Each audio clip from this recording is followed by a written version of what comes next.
Les travaux de la commission chargée de la finalisation de l'avant-projet de constitution de la République se poursuivent normalement. C'est l'avis de certains membres de la commission approchés par une de nos équipes.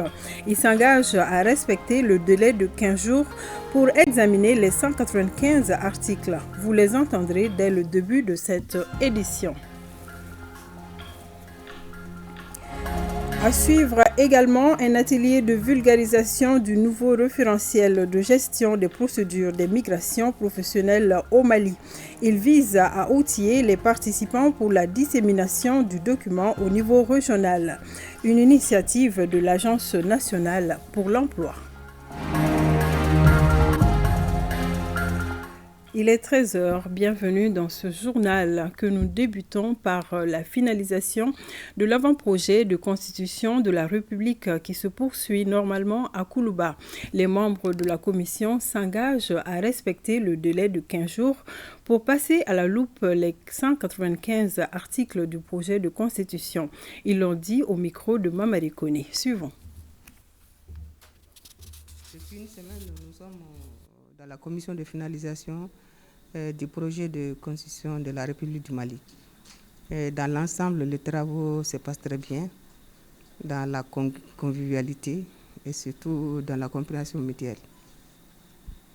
Tout se passe bien comme on le souhaite.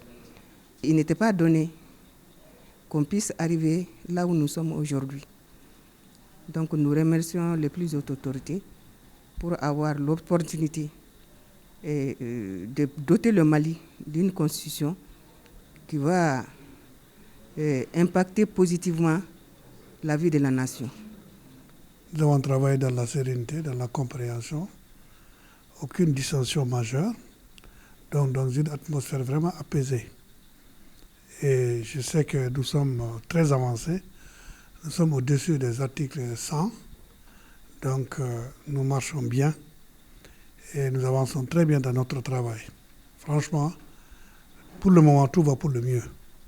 Parce que nous arrivons à nous comprendre. Imaginez-vous, avec toutes ces sensibilités, toutes ces compétences, toutes ces expériences que nous avons ici, et avec les différents acteurs politiques, sociaux, administration, et même nos ministres sont parmi nous, chacun prend librement la parole, donne son opinion et discute. Nous convenons sur l'article, nous convenons des modifications à apporter, parce que pour nous, il faut travailler pour que cette constitution soit une constitution vraiment acceptée. Depuis sa mise en place, la commission de finalisation travaille de façon normale et régulière. Et à ce rythme-là, il y a lieu d'espérer que malgré l'ampleur du travail, que celui-ci puisse être épuisé dans le délai imparti de 15 jours.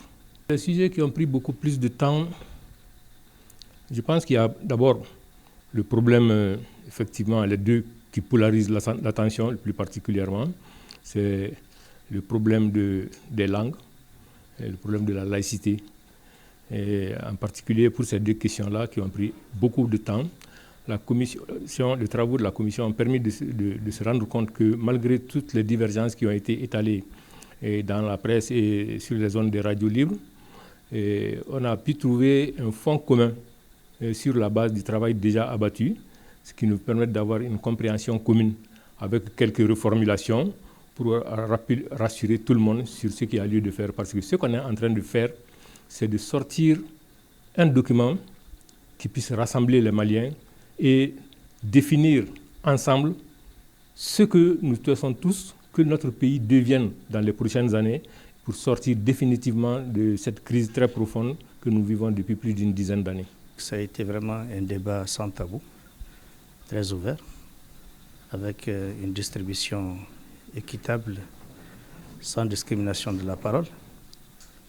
Et aussi, à ce stade, nous pouvons dire sans nous tromper que le document en chantier est en train vraiment de prendre en compte les recommandations pertinentes des Assises nationales de la refondation et aussi les recommandations pertinentes de l'accord d'Alger en ce qui concerne la meilleure façon de gérer notre pays à travers une gouvernance vertueuse.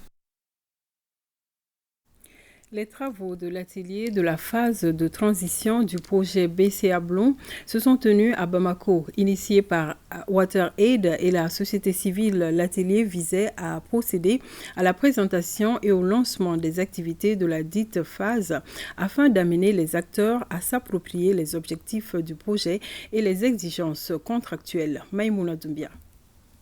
Cette phase de transition du projet BCA Blon est destinée à renforcer les politiques, les capacités et la coordination du secteur au niveau national.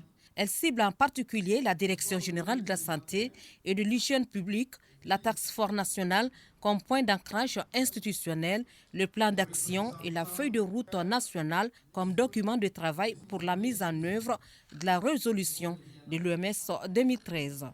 Et là où on commence à la vie, s'il n'y a même pas d'eau potable là-bas, donc ça on appelle ça un mauvais départ. Donc nous avons articulé dans le temps un projet appelé un départ sain. Il s'agit de permettre aux nouveau-nés de pouvoir venir dans ce monde dans les bonnes conditions d'hygiène et d'assainissement, donc et d'accès à l'eau potable. Eau et assainissement en milieu de santé, mais aussi eau et assainissement en milieu scolaire. Vous savez que c'est nos enfants qui sont là-bas dans les milieux scolaires, vous le savez autant que moi. Donc il y a beaucoup d'établissements scolaires qui manquent d'eau potable.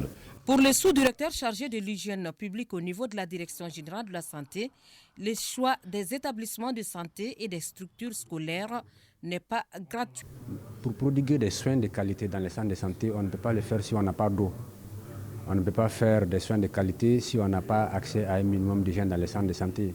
Quand on fait un accouchement dans une salle où les conditions d'hygiène ne sont pas réunies, c'est des gros risques. On ne peut pas faire une opération chirurgicale, par exemple, dans une salle où les conditions d'hygiène ne sont pas réunies. Donc c'est un projet vraiment d'une grande importance pour le ministère de la Santé et du Développement social parce que ça va nous permettre d'améliorer en tout cas tous ces éléments que je viens de citer. La cérémonie de lancement a été marquée par une présentation du projet de questions-réponses et les échanges sur les prochaines étapes. Cette phase de transition qui a débuté en septembre 2022 prendra fin en juin 2023. Désormais, les clients peuvent envoyer et recevoir de l'argent à moindre coût à travers le projet TapTap Center qui vient d'être lancé à Bamako. Ce lancement est la concrétisation de plusieurs mois de travail d'Orange Finance Mobile malien en partenariat avec la Banque industrielle et commerciale du Mali, BICIM. C'est un réseau qui est accessible sur toute l'étendue du territoire national. Nous retrouvons Maïmouna Doumbia.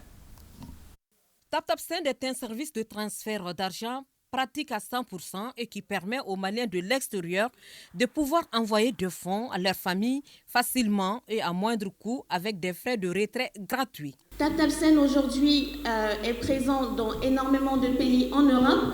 Nous sommes également en Amérique du Nord, notamment aux États-Unis et au Canada. Et les frais sont 2 € depuis l'Europe et sans frais depuis l'Amérique du Nord. Et aujourd'hui, les Maliens peuvent envoyer directement dans les comptes Orange Money et retirer à 0 francs CFA de retrait. Par ce partenariat avec TapTapSend, Orange Money tient compte de l'évolution constante des besoins de ses clients et pour concrétiser cela, la directrice de la structure entend lancer une campagne à travers le pays. Pour accompagner le lancement de cette offre, nous allons organiser une caravane avec notre partenaire d'information et de sensibilisation dans les 6 communes de Bamako du 13 au 18 février 2023. Nous continuerons à développer des offres et services innovants afin non seulement de répondre aux attentes de nos clients, mais également d'être à leur écoute au quotidien pour leur offrir la meilleure expérience. Ce projet est rendu possible grâce au partenariat Orange Finance Mobile Mali et la Banque internationale pour le commerce et l'industrie au Mali. Et selon le directeur de la BICIM, ce partenariat tripartite parviendra à satisfaire les besoins des consommateurs. Ce partenariat avec Orange Finance Mobile Mali et TapTapSend servira de socle à la promotion de solutions innovantes qui viendront améliorer l'expérience client de notre cible, qu'est la diaspora malienne. La cérémonie de lancement a été marquée par une projection de films et de questions-réponses entre journalistes et acteurs du nouveau projet pour mieux le faire connaître. Et je le disais dans les titres, l'Agence nationale pour l'emploi ANPE vient de tenir un atelier de vulgarisation du nouveau référentiel de gestion des procédures des migrations professionnelles au Mali. L'atelier a permis aux participants de se familiariser avec le dit document en vue de participer à sa dissémination au niveau régional. Honoré Tchenou. Il s'agit pour l'ANPE d'informer ses usagers et partenaires sur l'existence d'un nouveau référentiel pour la gestion des procédures des migrations professionnelles au Mali. La trentaine de participants issus de la société civile, des services techniques, ONG et structures administratives, politiques, patronat et médias prennent part à cet atelier en vue d'une meilleure appropriation du manuel. Le manuel est le résultat d'un partenariat entre l'ANPE et le Centre international pour le développement des politiques migratoires, ICMPD, de l'Union européenne. Cette appropriation permettra l'identification des services rendus aux candidats à la migration. Je vais parler de l'information sur les opportunités d'emploi et les risques, en même temps de l'accompagnement des migrants au départ. Présentation détaillée du manuel, explication de sa procédure d'élaboration, ses utilités sont entre autres activités au cours de ces 2 jours d'atelier pour faciliter la vulgarisation au niveau régional. On est tous des migrants potentiels.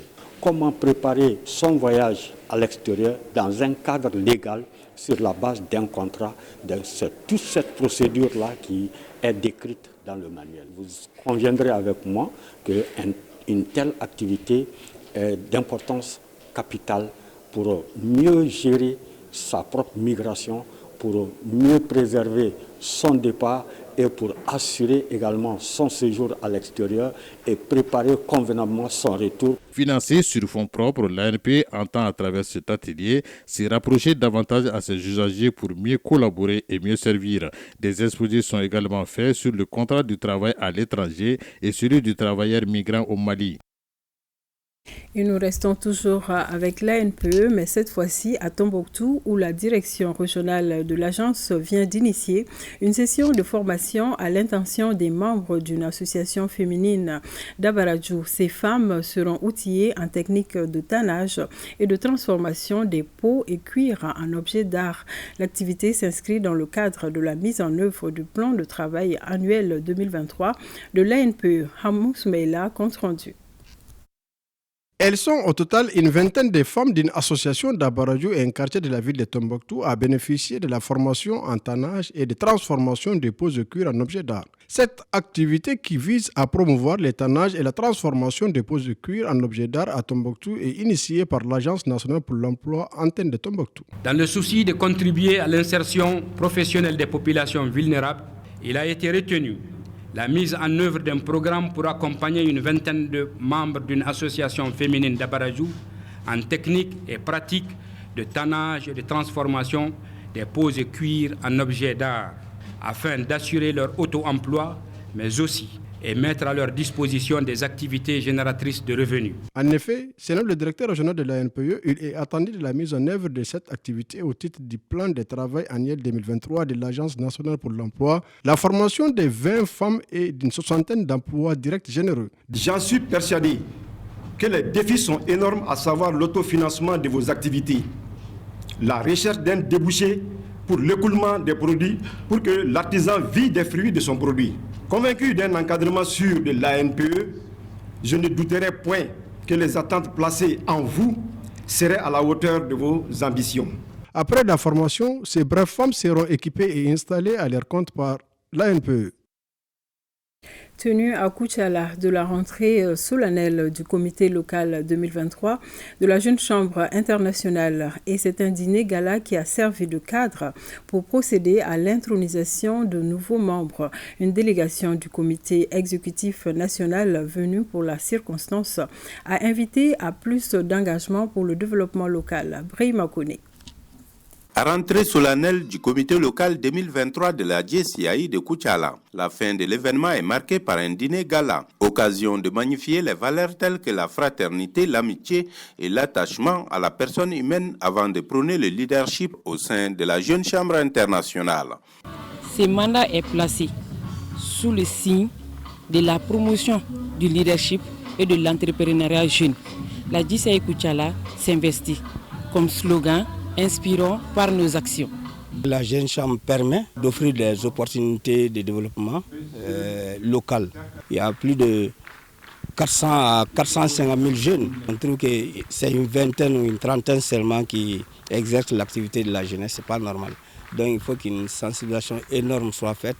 L'intronisation de 12 nouveaux membres, la formule de prestation de serment de la JCI entonnée par ces derniers ont constitué la quintessence de cette rentrée solennelle. Le vice-président exécutif national assigné aux zones 1 et 2, venu pour la circonstance, a affirmé quelques orientations de l'organisation juvénile. La première grande priorité, c'est de mettre l'accent sur la communication et le marketing. La deuxième priorité, c'est de mettre l'accent sur l'employabilité de nos membres. Et la troisième priorité, c'est surtout renforcer le développement des compétences. La nouvelle équipe de la JCI de Koutiala devra donc planifier des actions citoyennes conformément au principe de l'alternance, je cite, un homme, un an, un mandat. Et tout en image, avant de refermer ce journal, une journée de salubrité dans la cour de l'ORTM Sikasso. C'est une initiative de la coordination de la jeunesse de l'Afiabougou. Elle s'inscrit dans le cadre de l'assainissement des structures publiques de la région. Selon le président de l'association, Abdraman Berté, le choix de l'ORTM s'explique par sa mission de service public. Il a invité l'ensemble des citoyens à soutenir l'ORTM dans cette mission. Voilà. Merci de nous avoir suivis et merci à toute l'équipe de réalisation. Bel après-midi à tous.